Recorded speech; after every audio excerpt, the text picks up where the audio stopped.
Speaking first, and it's my pleasure to welcome to the stage in a moment, our salutatorian Kyle Pinzon. Kyle is an incredibly talented young man. Academically, he has taken and mastered the most challenging of academic programs. He stands with a grade point average of 4.19 and 6, yes 6, perfect 5s on AP examinations, only through junior year. That's right.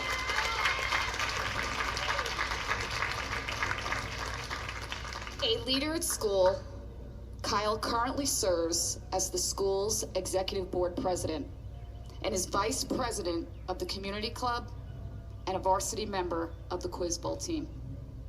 Kyle is also a skilled athlete and has excelled as captain and member of the varsity swim and badminton teams.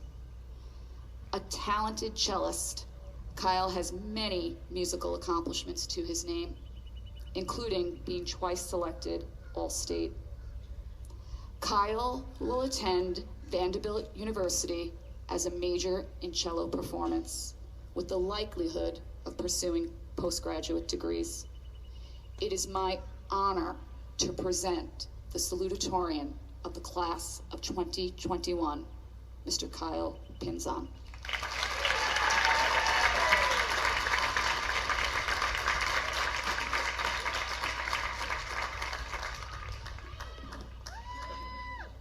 Thank you, Ms. Keegan, for that very generous introduction.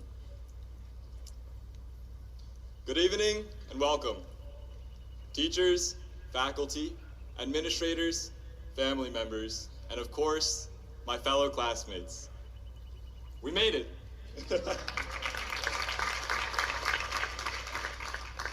4 years ago, I started my middle school graduation speech the same exact way. We made it. Back in 8th grade, 4 years seemed like so long. We couldn't wait to grow up, dreaming of this exact moment. But now that we're actually here, I think it's safe to say that 4 years really weren't that long at all.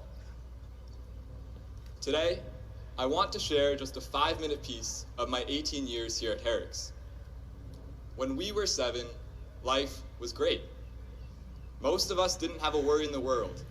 We had homework that consisted of reading picture books and bedtimes before 10. But there were some nights when I went to sleep at 1 a.m. because I would stay up late playing Pokemon.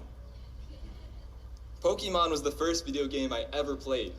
It immersed me in this mysterious world where my imagination could run free, which is why I loved it so much. It made me happy.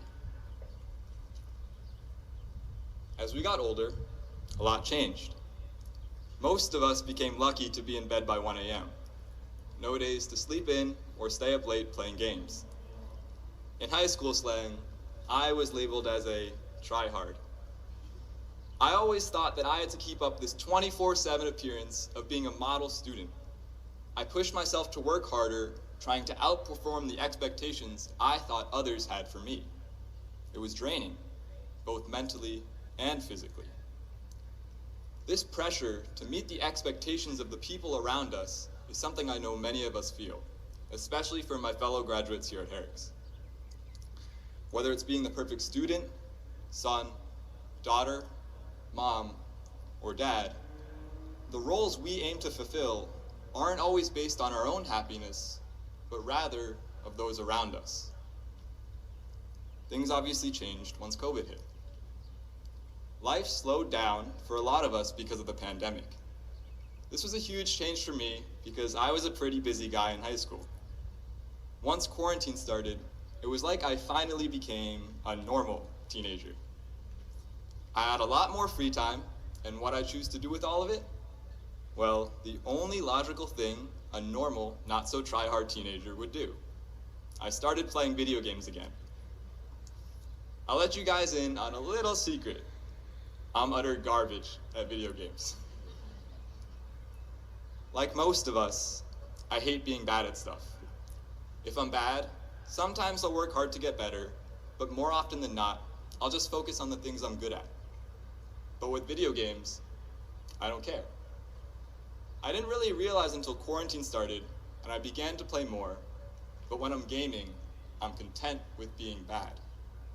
The joy I get doesn't come from the game itself, but rather from sharing the experience with my friends. In the absence of school and hanging out in real life, gaming has helped me stay connected with people that I love.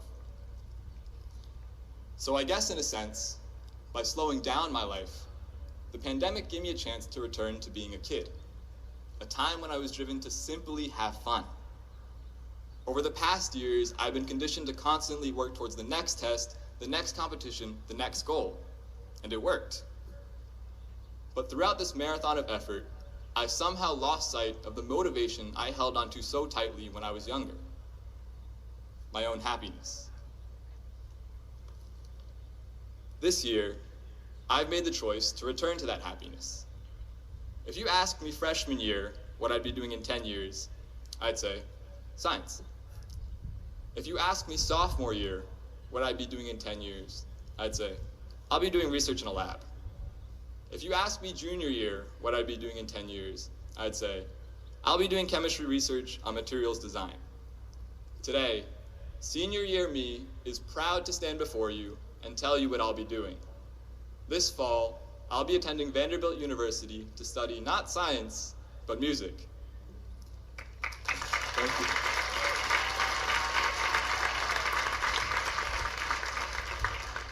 It's not like I don't like science. I mean, you can ask Mr. Ganji how much I just loved physics, but rather that I know now that I used to like science for the wrong reasons. I liked science because other people told me I was good at it, because it came to me easily. I like music, well, like is an understatement. I love music because it's what truly makes me happy. Music not only immerses me into my own emotions, but it allows me to help others feel those emotions too. A little like gaming, music makes me happy because it connects me with others, an idea that's become much more important throughout the pandemic. So if the English department made you do a rhetorical analysis of my speech, the main idea would be that you should live life motivated not by what others think, but by your own happiness. My journey to learn that lesson and come to terms with who I really am was a hard one.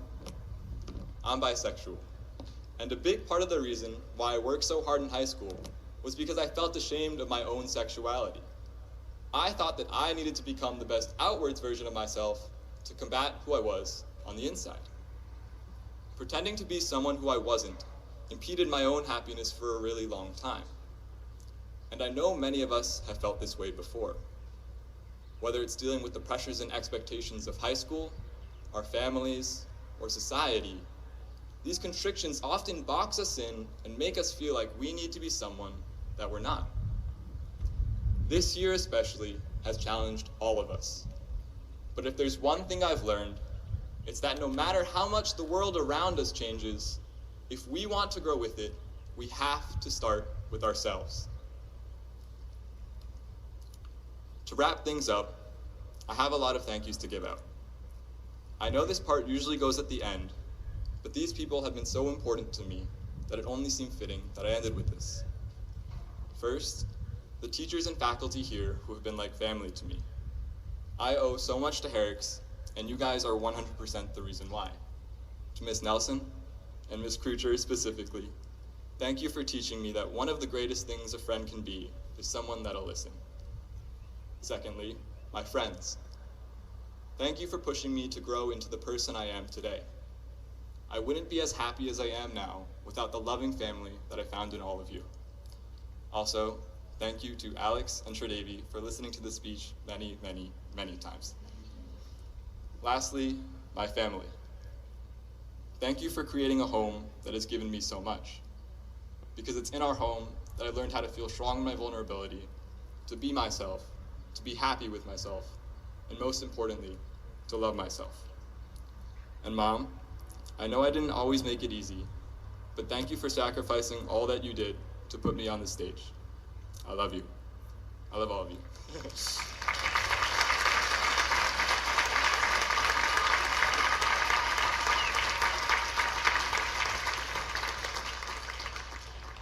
I want to close with one last sentiment. As we move on to our futures, remember this. Happiness is not reactionary. It starts, continues, and ends with us. It's important that we find our own happiness, because once we do, we will truly be able to share it with others and continue the impact that we've started here at home. Thank you, and congratulations to the 2021 graduating class of Herricks High School.